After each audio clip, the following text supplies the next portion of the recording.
Liars of Reddit, what is the dumbest thing your client has ever done? Wore a shirt that said natural born killer on it to a hearing for an assault charge. I had him turn it inside out. He went down anyway, but at least it was for, actually assaulting someone, rather than the shirt. Cashed in their retirement while in bankruptcy. When it is cash, it is not protected. My all-time favorite is a client I had who was charged with driving under the influence DUI, who wanted to challenge the charges on the grounds he didn't think he was drunk and the test was administered improperly, who appeared at his court hearings rip-roaring drunk, twice, and then, both times, he got into his car and tried to drive away. And both times, the police promptly stopped him, administered a breathalyzer and charged him with DUI and related offenses. We didn't win that case. Told a client don't say anything to the police, wait until I get there. Confesses to a crime he wasn't being investigated for. Not my client, but I was on the prosecutor's side when a defendant failed to appear for court. His attorney can't reach him, nobody know where he is, so we all sit there for about half an hour, until the judge gets sick of it and moves on with the docket. We found out later that day that the defendant decided to rob a 7-Eleven the night before and was sitting in jail to counties over when he should have been in court. Well, he did need money to pay his lawyer. I used to represent patients who were involuntarily committed because of a mental illness, so I wouldn't describe them as dumb, but still, clerk, do you swear to tell the truth, the whole truth, and nothing but the truth? Client, know this happened a dozen different times.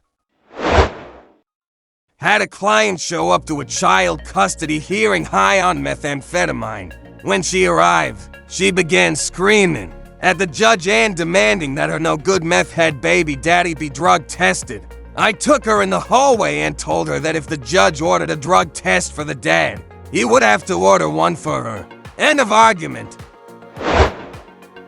I worked for the public defender's office and met a client in jail for a lineup that he had adamantly demanded regarding a crime with multiple witnesses. I met the client for the first time in a separate room to let him know how it would go down and what to expect. This is the kind of lineup you traditionally see on television where there are a number of similar-looking people standing shoulder to shoulder in front of mirrored glass. They pull the people for the lineup from the jail population, and despite their best efforts, this is not a huge population. I walk in to meet the client and he has a sty on his left lower eyelid the size of a golf ball. It was the most identifiable mark on a human's face I have ever seen. He still demanded the lineup and was identified instantly by every single witness without a shred of doubt in their mind. He still demanded a trial and the sty was gone by the time the trial commenced. Told the guy with golf ball-sized lump on face demands comparative lineup.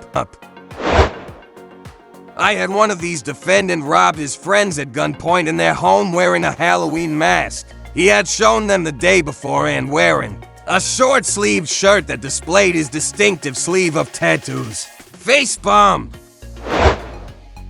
Judge was determining if a defendant qualified for a public defender. Judge, sir, do you have any income? Defendant, yes, Your Honor. Judge, from what source do you have income? Defendant, selling marijuana, Your Honor.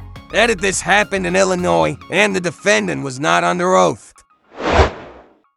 I represent clients before the IRS. Had a couple who owed around $250,000 in back taxes. We had no defense, so the only thing to do was have the clients meet with the IRS and plead for leniency. Well, the wife got arrogant with the IRS agent, and at one point stood up and screamed at the IRS agent, who was a pretty decent person.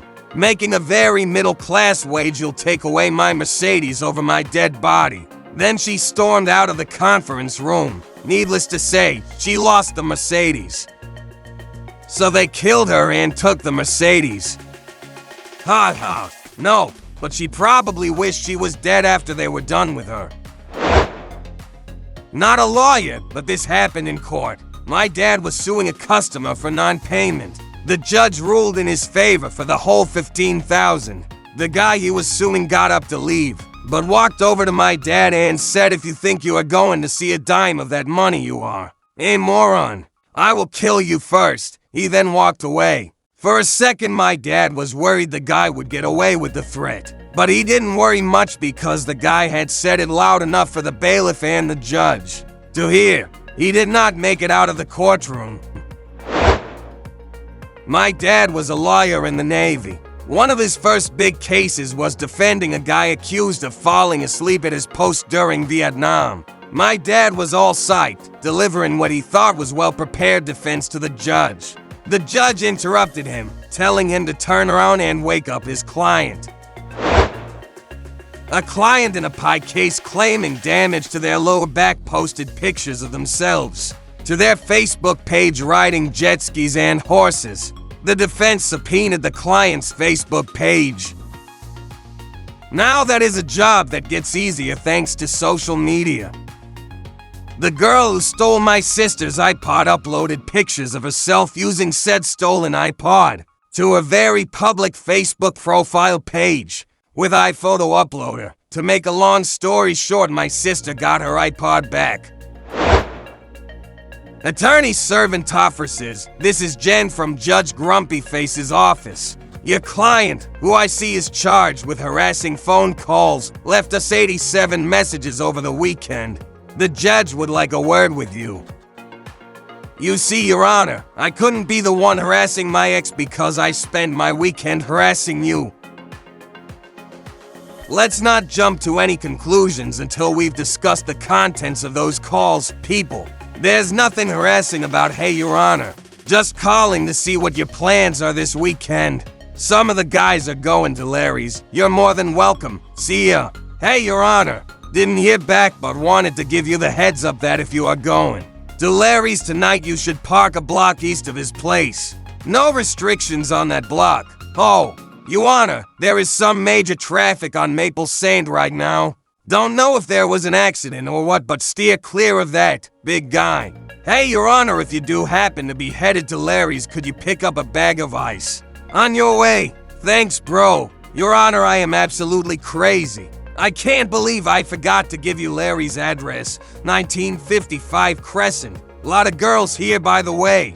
Maybe wear those robes and catch you some strange. Get down here, bro.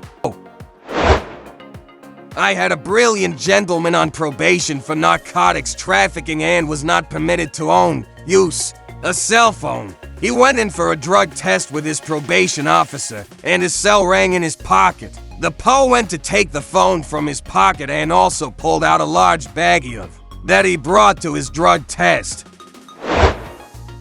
Fortunately, I was not the attorney in question, but guy is convicted of some traffic-related offense. Loses his driver's license effective immediately, gets in the car and drives home, along with his lawyer. Didn't happen to me, but happened to an attorney I know. Client shows up for prelim hearing on domestic violence petition. Is wearing ratty shirt, but his attorney doesn't pay attention to it. Attorney starts arguing and sees the judge turning bright red, fuming with anger. Judge asks the attorney if he spoke with his client about courtroom attire. Attorney looks down. Client is wearing a shirt that says, "I have the so I make the rules." Story from a friend of mine. He was defending a guy in court. Don't remember what he was charged with. The main witness for prosecution was on the stand and was asked if she could identify the defendant. She was scanning the courtroom and seemed confused. My friend was already silently celebrating because if she couldn't identify him, he could probably get all charge dropped. As he was mentally adding this case to the win file, he happened to glance over at his client, who had just helpfully raised his hand to make it easier for her to identify him. Even the judge face-palmed on that one. During a divorce, the ex-husband claimed that he didn't make much or any money and wasn't able to pay the child support we were asking him to pay. A few hours after receiving this information, he posts a picture on his public Facebook of a wad of cash talking about how ballin' he was. Needless to say, his claim didn't hold up after that.